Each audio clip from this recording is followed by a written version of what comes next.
Okay, chapter 14, hot and cold environments here. So humans are what we call homeothermic, which means we try to keep our body temperature the same temperature all the time.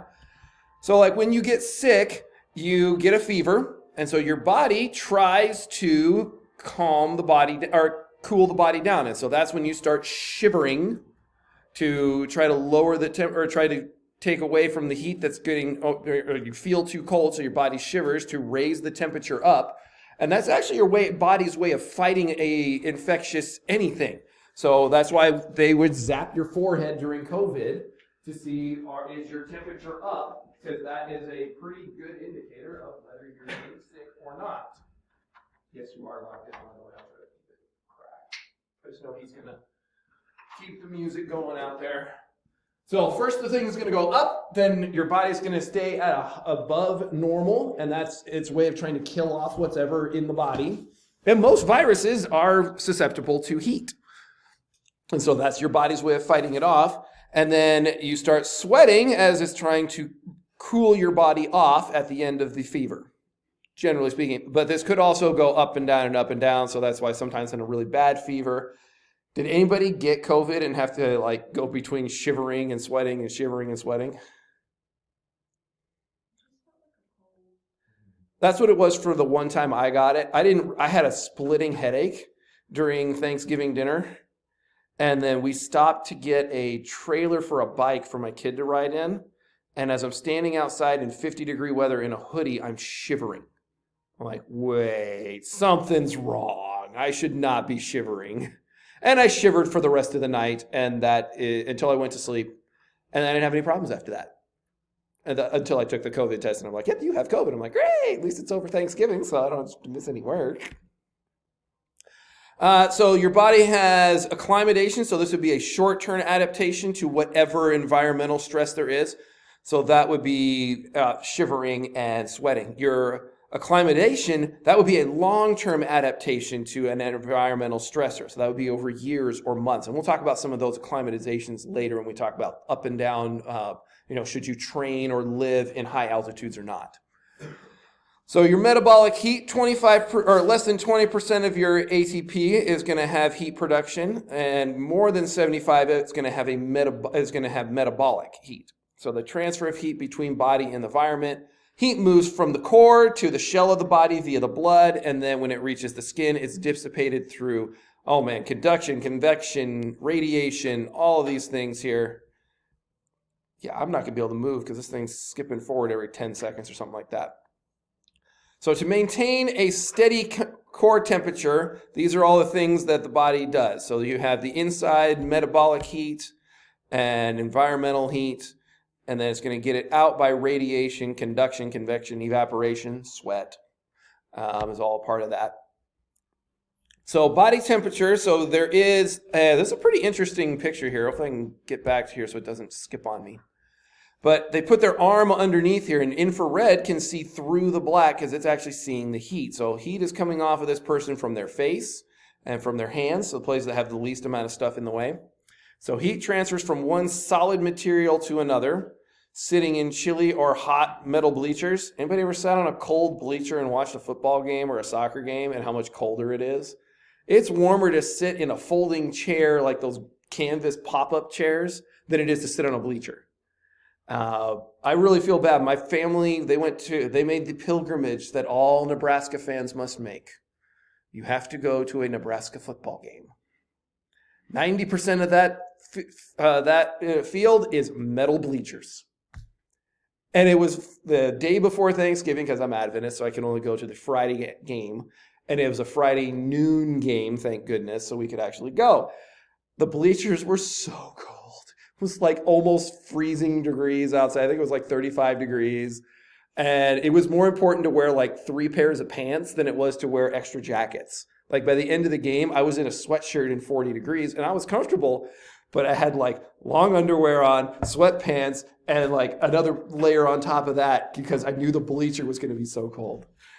So convection would be transferred from gas or liquid. So when you have a hot object, the heat's going to come in and the cool is going to go out. So this is why when you're in a pool, anybody in the swimming class right now? Nobody's in swimming right now? Wow, because they have a lot of people in the swimming class. I'm surprised nobody's in it. It's getting cold out. Next week, Lord help whoever's in the swimming class. It's going to be like... The pool is heated, though. It is, but it's still not above your body temperature. So when you get out of... So in the pool, you're going to lose heat because it's going to dissipate into the water. No matter what the temperature is, pretty much. So unless it's over 98 degrees and it feels like a hot tub, so then it's going to probably give heat back to you. But when the water's low, you don't actually feel the heat going away from you like you do when you sweat. I don't know if anybody's ever swam in the pool, like lap swim, and you work really hard. When you get out, you feel so refreshed because you don't feel icky because you were sweating and sticky and all that stuff because it all went into the pool. Kind of gross when you think about it, actually. Anyways, we'll move on because I have to keep moving. So you can radiate heat. Heat can be lost from infrared rays. So that would be kind of an infrared thing here when somebody's exercising or not. There's the C, K, and R are the avenues. So those are ones we were talking about. Conduction, convection, and radiation are the avenues for heat-dry exchange. So whenever you hear people in Arizona like, it's a dry heat, well, it's because you don't feel it leaving your body as easily or as quickly. I lived in Arizona for 3 years. Our basketball coach, actually, we were on the same campus together and didn't realize it for a year. He taught at the elementary school and I taught at the high school. But yeah, you think I would just have to carry a water bottle around everywhere because you wouldn't realize that you were losing and I would be dehydrated all the time. I was super tired. I got migraines. It was bad. Evaporation is the one we're probably the most familiar with. Heat loss via exchange from liquid to gas. This is the primary way our body loses heat. And there's even an equation here for your amount of heat compared to all the different types of heat loss. And then it's going to balance heat loss, heat gain, depending on if it's more or less in the areas. So yeah, we sweat a lot. Oh, can't click on that one. All right. I think we kind of understand that one. So oh, yeah. I'm not even 100% sure. I think that's actually from another textbook. Not textbook, but version of our textbook. It's like from the 7th or 6th edition instead of we're on the 8th one now, I think, for this class, or 7th, and we're on the 9th. All right, so body heat, the transfer of heat. So humidity is going to make it feel hotter. And then you're going to actually lose some heat. So the humidity or the effective conduction or convection is going to be a water vapor. The more humidity, the hotter it feels. Definitely some of our, so Jair, when you've gone, and Caleb, which football tournament was the hottest tournament to be at? I don't know. I agree. What do you think, CVCA? It was better than going to even NBA right next to the ocean there. For some reason, the humidity was always higher at Modesto. And I always hated that reffing there. It's just so hot. So your body only has so much cooling capacity. 1.5 liters of sweat cools you about 400 watts. So here's why football is so warm. So one, you have radiation coming from the sun hitting you in the helmet and under the pads. So you're going to have extra insulation because you have pads and clothes. There's going to be a little bit of evaporation from your arms and a little bit from your legs, but you don't have a whole lot of skin exposed to actually cool yourself off. Sun's coming in, extra layers. You're going to have convection bringing heat in and out. Your metabolic heat from as you run is going to continue to, your cells are going to work harder and they're going to make more heat production. Then it gets even worse. Then you get the reflected heat off of the field. So has anybody ever played football or soccer on an AstroTurf field outside?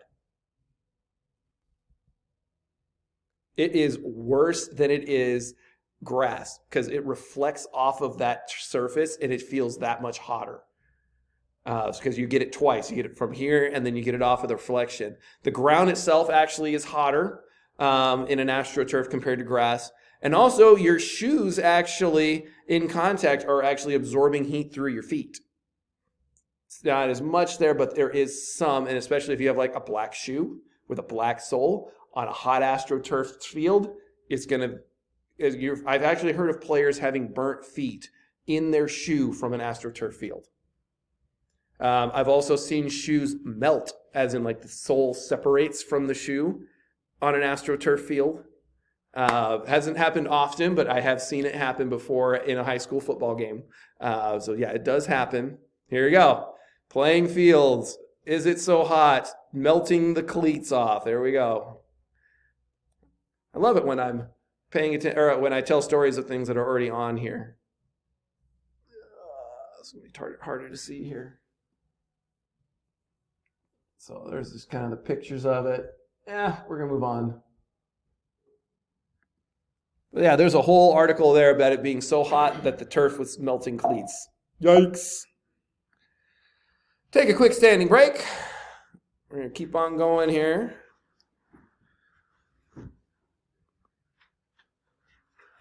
All right. Body temperature control. So thermal regulation control. So the conduction and evaporation is unlimited. And your body could withstand, they say, 200 degrees Celsius. So that's double the hot, or double what boiling is. Briefly, you can withstand somewhere lower than 40, or lower than 35, and higher, and lower than 41. So normal air and normal body temperatures, it needs to probably be, you need to keep your core between 35 and 41. But say it's possible in perfect circumstances. That's what this is kind of saying here. That's how good your body is at regulating itself. So the area that's going to be controlling most of the control is going to be the preoptic anterior hypothalamus. So this is the thermostat of the brain, and it's kind of in the middle here of the brain. When the body temperature deviates, the preoptic anterior hypothalamus, I'm guessing this is a quiz question, by the way, activates the mechanisms to get your body to do that. Also, there are other sensory things in your skin and other central receptors. So that'll be a peripheral, so on the outside. Central will be in the brain and the spinal cord. And there's a fancier way of saying, so increased blood and thermal receptors in the brain, and the vasodilations are going to go, the sweat glands are going to go, trying to decrease the body. And this is called a negative feedback, because as one thing happens, it counters it. So when you're exercising, so this would be an environmental one. So like when it's too hot outside. So this would be more of an exercise one, because your nervous system is going to tell the vasodilators to dilate to get more blood moving. The skeletal muscles are going to activate, causing, this is the cold. It's the other way. Decreasing in skin temperature is going to tell the blood vessels to open, or to constrict, actually, so that there's not as much blood at the skin to get cold. So your body actually pulls all the heat in towards its organs. So that's why your arms always feel cold first, or your hands and fingers feel cold first. That's your body stopping the things from happening. So that's why I remember playing flag football. This was when I was playing 9-man flag football in my homeschool years. My hands were so cold. I remember running my hands down the side of my hand, like trying to wipe it was wet, it was cold, it was probably less than 40 degrees, and as I pushed my hands down, I couldn't control these two fingers. And so it would just kind of pull my hand under, and I was trying to wipe my fingers off because my hands were so cold. That's actually very, very dangerous. I was almost to the point of like frostbite. Like I had no control of these two fingers. Well, yeah, not good. I also was not a person that played a whole lot because I was very small and too young to be on the team anyways. So as that nervous system, I was in 6th grade playing on a high school team for flag football. So I was way too young. My brother was getting playing time. I rushed the quarterback like 4 or 5 times a game. That's all I did. I could grab flags, but they could shove me around because it was more violent than SARC rules are. So your skeletal muscles are going to be the effectors. They're going to try to generate heat by shivering. So that's an involuntary contraction. Oh man, If you've ever had somebody like jump into a pool when it's too cold or into an icy lake and they come out and they're just shivering because it's a involuntary contraction there. Whoop. So let's see, that would be the other things for thermal rays. Your endocrine glands are going to up the metabolism, up the heat production. So for cooling, it's going to release thyroxines, cytoplasms, or catoplasms, and hormones are going to also help with that. All right, exercising in the heat. So when you exercise, the heat load or the metabolic heat goes up, and then the thermal homeostasis of most environments. So your skin is going to have vasodilation, causing the heat loss to go up, hopefully. The post-anterior system in your body and it triggers the central nervous or the systemic nervous system, and your cardiac output's going to go up, and your heart rate's going to track more, causing more vasoconstriction of the non-essential tissues. So that's one reason your body, when you're overheating, is not going to actually digest food. Is because that's one of the non-essential tissues at that time because it's too hot to supply blood to that area. It's trying to push blood to the outer edges of the body, and so it's going to keep the heart and lungs going, but it's going to forget about your intestines and your stomach. Body's kind of cool, huh? Your blood volume is going to go down because of the sweat. The vasal system can't get the blood back up sometimes, so sometimes when people are overheating, they're going to have, like, their fingers are going to start to swell up, their legs are going to start to swell up. That's when you know they're getting into, like, heat exhaustion and it's going too far. Forgot I got to keep moving here. So there is limitations to how much heat your body can handle. So the cardiovascular system can overload. The heart cannot provide enough blood flow, impairs performance, risk of overheating. Start missing free throws that you should normally make. You miss catches that you normally would make because you're overheating and you're over-exhausting. Your body also doesn't recover as quick between plays in football or in soccer. Soccer's probably the worst one when it comes to getting overheated because you don't get breaks and you're just in the heat all the time. That's why they set up all those canopies over there for your benches. It's because the heat is so much. Critical temperature theory is the brain shuts down exercise at 40 to 41 degrees. So that's when people start getting exercise cramps. The body will just stop working. Explains the limitations in trained and well acclimatized athletes too. See, oh man, so this one's one that's kind of, this is all done with rectal temperature. Sounds bad. They tell me it's not so bad, but it just sounds awkward to me. But it is the actual standard the best way to get your body's temperature while exercising is with a thermostat like that. And it's a flexible thing is what they tell me. So don't go crazy over that. So they have the temperature here. Here would be the heart rate when it gets warm. This would be the blue circles would be in 78 degrees Fahrenheit, and the hot would be in 110 degrees heat. So you want to avoid the effects of dehydration. So you want to reduce the sweat and blood flows. What the body's going to do is going to increase your heart rate and total production. Woo, we're going to have to take a standing break here and get a power cord for me. Large reductions in stroke volume and in carbon dioxide. Reduction in blood flow. All right, take a standing break. And I'm going to go get a power cord. My computer is dying. If you want to go get a drink, you can.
All right, pre-cooling and sport performance. So, artificially lowering your core temperature before exercise. Is this a smart idea?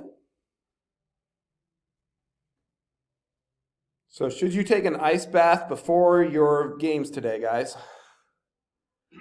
Probably not, but it is a way of cooling or trying to cool you off. This one says it can improve sport performance, especially during an endurance event. So if you were going to run a marathon, pre-cooling your body could improve performance. Not sure if it will, but interesting idea.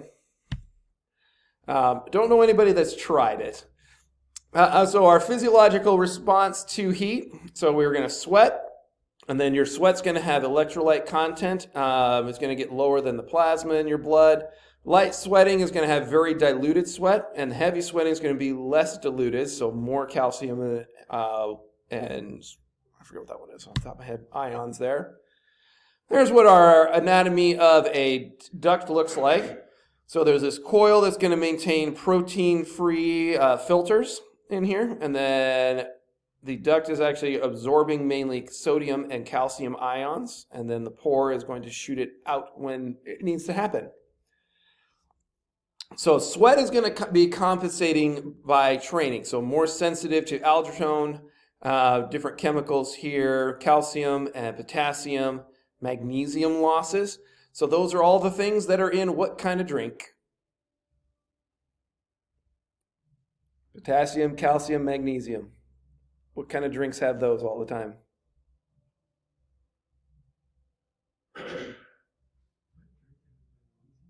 Sport drinks.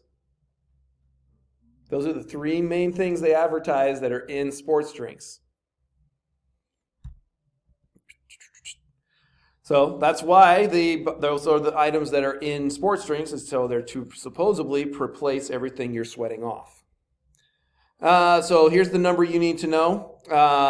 Sweat loss during exercise. An hour of exercise has a possible sweat loss of 1.6 to 2 liters, or 2.5 to 3% of your body weight.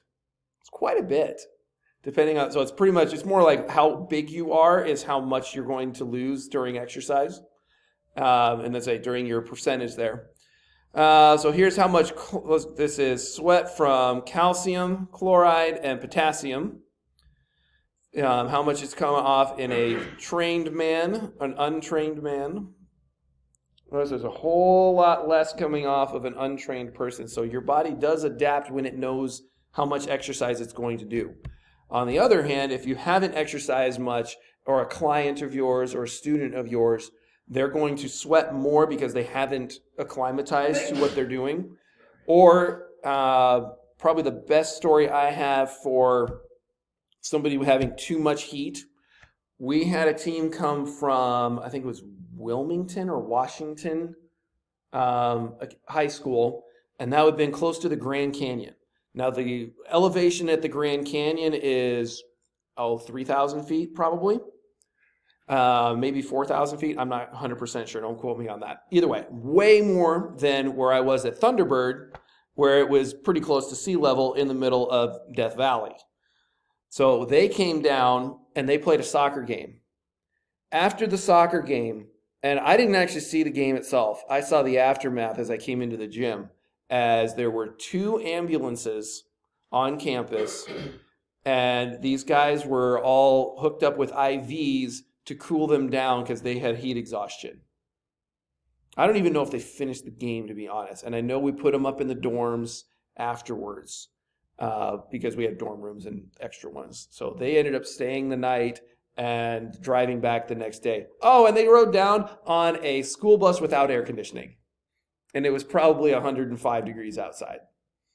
It was just nuts. But they were not used to how much heat was going to be there, and they didn't drink enough water. They didn't prepare themselves. And yeah, they were on, there was probably 7 or 8 of them that had IVs in the lobby of the gym. It was kind of crazy. All right, exercising in the heat. So the 6 factors, another thing you'll need to know here. The 6 risk factors is going to be metabolic heat, the air temperature, the ambient water vapor pressure, aka humidity, air velocity, wind, radiant heat sources. Are you directly in the sun or are you partially in the shade? And what clothing you're wearing. Are they wearing too thick of clothing? I used to have a guy that would purposely exercise in sweatsuits because he was trying to sweat off more. So he looked like he would be in 100 degree, 90 degree weather. Yeah, it's doing it automatically, guys. I'm sorry. And what Caleb's got on in a sweatshirt there, and he'd even put on a cap over his head to try to sweat more. I'm like, you're a little nuts here, man. He was like 17 years old, 16 years old. So measuring those heat sources, so looking at a thing called the heat index isn't not necessarily going to reflect the stress that it's going to put on your body. A better one is actually the wet globe temperature. So if you're an athletic director deciding should we play this game or not because it's too hot, the heat index is not necessarily the best one to look at. I would look for the wet globe temperature, and you can look that up on any pretty much website is going to have that on there for you. So they have a dry bulb. I think I have a picture of it here in a second of what that would look like. Here's just a good chart that I wanted you to see. As I said, not as good as wet globe temperature, but it's not easy to see there. But a example is the air temperature is 80 with 80% humidity. It's going to feel like 89 degrees. And in here we had, with this much temperature, and there's a line here, and I would use this chart for games. Like when we had soccer games outside, this is where I would say we're calling it, or football. Looking at the temperature and then I would compare it to the wet globe temperature. So remember that term if you're going to be an athletic director. Is it too hot to play? That's the thing you want to look at. There's what a wet globe looks like here. So you'd have the dry bulb. So the temperature is just a regular old thermometer. You'd have the wet one, which is one that's doing the temperature of evaporation. And then the globe is the temperature for inside of here. So the black globe, that would be the radiant heat lobe, or heat there. And adding those three together with this formula gives you that temperature.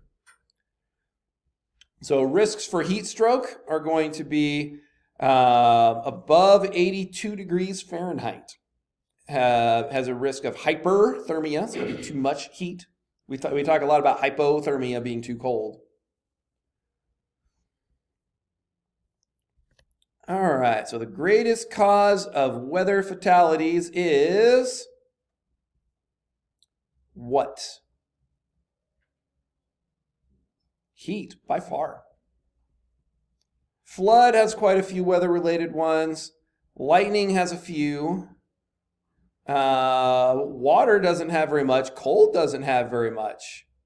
Rip currents, tornadoes, hurricanes. Heat, by far the highest one of weather fatalities. So heat risk and heat cramps. So these are the three things that are the heavier ones here. So heat cramps, we talked about that a little bit. That's when your muscles just going nuts. It's usually a localized thing. It's the least serious of the three heat illnesses. Heat exhaustion. This is when somebody starts getting extra fatigued, dizziness. That's my first one. I remember hiking up Long's Peak in Colorado. It's the highest point in the continental U.S. Well, hiking up that peak. And I remember just getting dizzy as I was hiking. I'm like, why am I getting dizzy? So I was actually starting to go into heat exhaustion. Nausea, vomiting, or either a rapid pulse or a weak pulse. Weak is worse. Rapid pulse is bad. Weak is worse. So this is when there's severe cramping. So this chart's pretty good here. For things in the heat exhaustion, fatigue, chills, goosebumps. I do remember seeing clammy and goosebumps on those players that were in the lobby there when that was going on. There were several of them throwing up, but I only heard about that, like they were throwing up on the field. Yeah, and all of them had headaches. At least that's why they started calling the EMS in. Heat stroke is the most dangerous one. This is when it gets to the life-threatening point. So this is where dizziness, fainting, when they stop sweating, call 911 immediately. Because that means their body's actually shutting down. So core temperature is above 40. So this is where I was saying when the body gets to above 41, the brain actually shuts off. So that would be death. So whole body cooling as soon as possible, putting them in water, putting them in the showers. I know they told me that people were, they threw them in the showers fully clothed in the gym there. Definitely activate your emergency protocols, whatever it is. Another way of seeing it, same basic thing on the chart there. I'm going to keep on going so we can get to the cold stuff. So avoid outdoor activities when that wet globe is above 82. Remember that number. Wet globe, 82 degrees is when you should probably not be outside. That's when you want to practice either early in the mornings or late in the evenings. We did a lot of early morning practices in Arizona. We practiced before school because the soccer team, it was too hot to practice in the afternoon. Their baseball, softball teams practice in the mornings before school because it's too hot to do it in the afternoons. You'll see football players wearing just pads and like belly shirts for football players trying to do that to keep it better. Oh yeah, never ever restrict your players' fluid intake. Absolutely not. If nothing else, do more. I'm horrible at this as a coach, trying to remember to have breaks. I have to write it into my practice plans. Take a drink, get a drink, get a drink. Otherwise, I will forget. So here would be the rectal temperature with fluids and without. Pretty big difference there. So making sure the water is the best way to get your core temperature down. Because it's the coldest thing, and not necessarily ice cold, because you can't drink it really fast. You'll want to have more fluid intake to better recover your body. Note that fluid takes does not influence much until about 45 minutes. So a 45-minute run, 45-minute game. Maybe that would be in soccer there, or being outdoors before the game. 45 minutes in the sun during your warm-ups and everything and getting out of the sun. If you're out there for that long, fluids are going to make the biggest difference at that point. So guidelines, as we said, 82 degrees, Fahrenheit, 28 degrees. Notice that those are flipped, by the way. Wet globe temperature above 82 Fahrenheit, 28 Celsius. Keeping fluids out there as much as possible, being aware. You're probably the most serious thing any athletic trainer is going to go through is probably going to be somebody with heat exhaustion. Last standing break.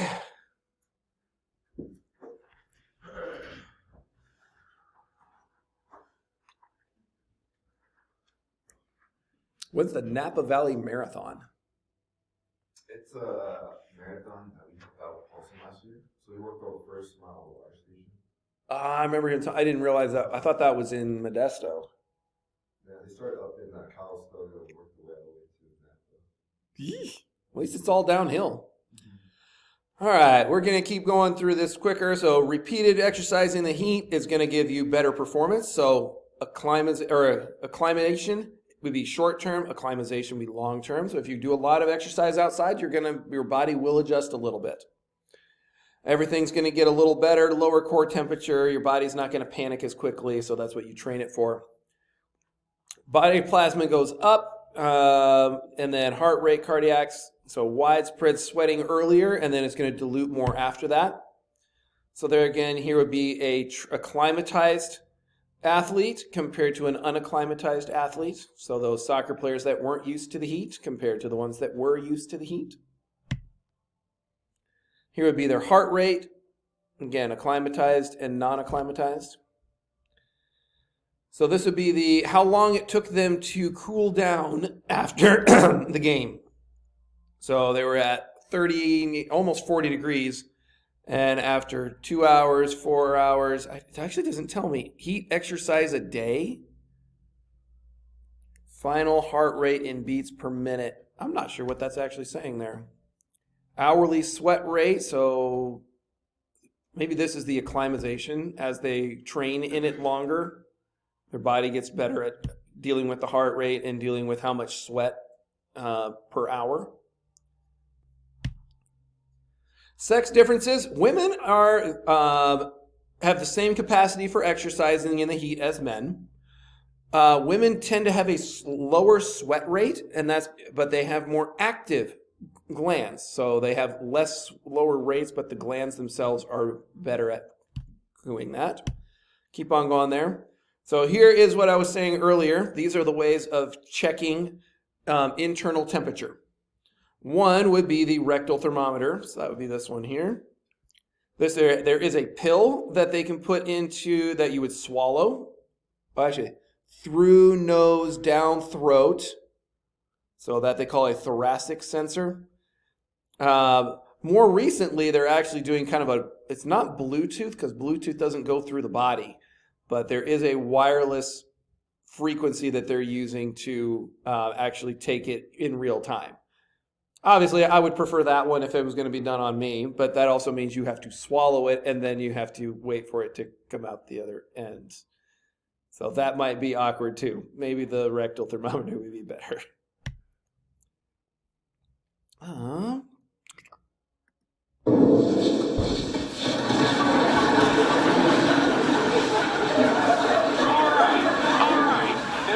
Of this drill is to acclimate us to the use of tools and extreme temperatures such as we will face in the Arctic Circle. Where are your tools? Where are your tools? Right here. All right, team, open up your practice kits.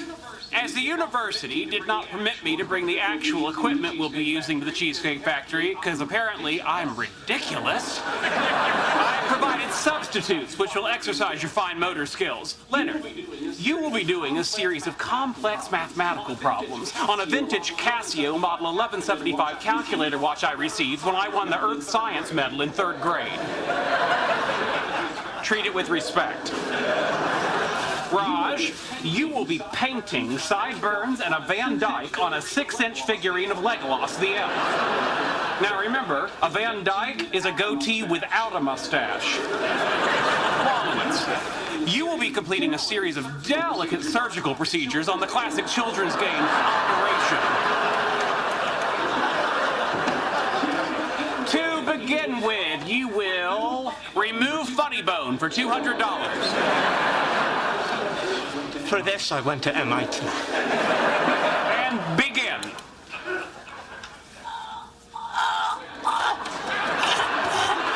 I think I swallowed some bait. I can't press any of the buttons with my gloves. Oh,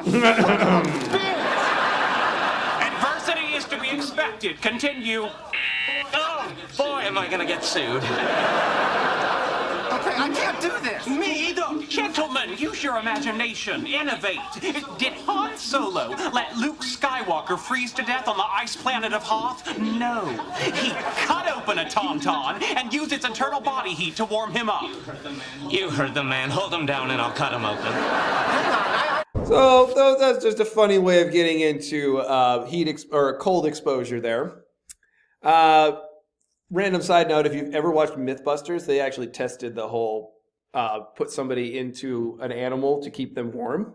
And it actually would have worked for they called it 36 hours. And they're he kept his body temperature above death, at least. They just put a person or a analog thing in a freezer truck. And they just kept track of how the internal body temperature. They're he would not have been below the lowest number that a human can handle. I love watching it's so weird. I don't know why I got into this. It was when my son was born and I was doing ankle surgery. So I was stuck on the couch for 6 weeks in the summer. And so I sat there holding my newborn son, watched Deadliest Catch, because that's all I could really do. So cold injuries are a whole lot less common than heat injuries. Hikers, outdoor workers, athletes, probably everybody can do it. These people are going to have a whole bunch of ice water basically on them because the water's 33, 34 degrees. So exercising in the cold stress comes from any environment that could be heat loss. Missy was telling me she was slightly worried about the swimmers in her swimming class the other day because she was unaware that the cogen plant was down, which means the heat for the pool was down. So people were starting to get a little chilly. I have definitely seen my son swimming in the pool here and his lips start turning a little blue. And so they just kind of start tinging a little bit like they're not as pink as they should be. And we're like, and you're getting out of the pool, that kind of thing. So it could be anything like water related. People don't usually think about. So your hypothalamus triggers the vasoconstriction. It's going to cause shivering, going to cause the muscles to start shivering as well. So there actually is a couple different ones. So as your body's regulating, you're going to start shivering, and then non-starving or more rapid shivering. The maximum vasoconstriction, you'll start getting headaches there as well. Thermal neutral zone is where they're getting better. And then hopefully you don't get to the point of sweating, because if your body starts sweating because you're so cold, that means your body's shutting down. And we'll get to that hopefully in the next 5 minutes. Repeated exposure to cold was going to actually, your body will acclimatize to it. So if you live in a cold environment, like I went skiing and snowmobiling in the Upper Peninsula of Michigan. So pretty much as northern as you can get in the middle of the U.S. there. And those people there were pretty good at cold. I was not at that point. It was much colder than I thought it was. Your metabolic systems can acclimatize. After repeated exposure to heat loss, they will enhance it. And so I think you can acclimatize a little bit. When the metabolism goes up, it cannot present heat loss and then enhance skin vasoconstriction. Dangerous hypothermia would be environmental conditions. As they say, it's hard to define, but heat loss affects body composition, inactive muscles. Hopefully it's going to be more insulation. More subcutaneous fat, more insulation. So that's what I'm telling people. That's why I got this extra chunk layer here to keep me nice and extra warm when it's cold, which is not actually wrong. Body surface area to mass ratio is actually going to have less heat loss. So a larger individual is going to have more surface area, and so they'll have less heat loss. Child's versus adult versus elderly. Children lose a lot more heat through their head than adults do. So I have to be really careful. Like today, my daughter's out here in the gym. Gym felt a little cold, but we were doing acro a little bit ago. And so we had to be kind of careful. Like maybe we should have a hat on the baby because it was kind of cold, even though we had her wrapped up in a blanket, but still most of her heat goes off through her head because percentage of body mass compared to head size in a baby compared to an adult.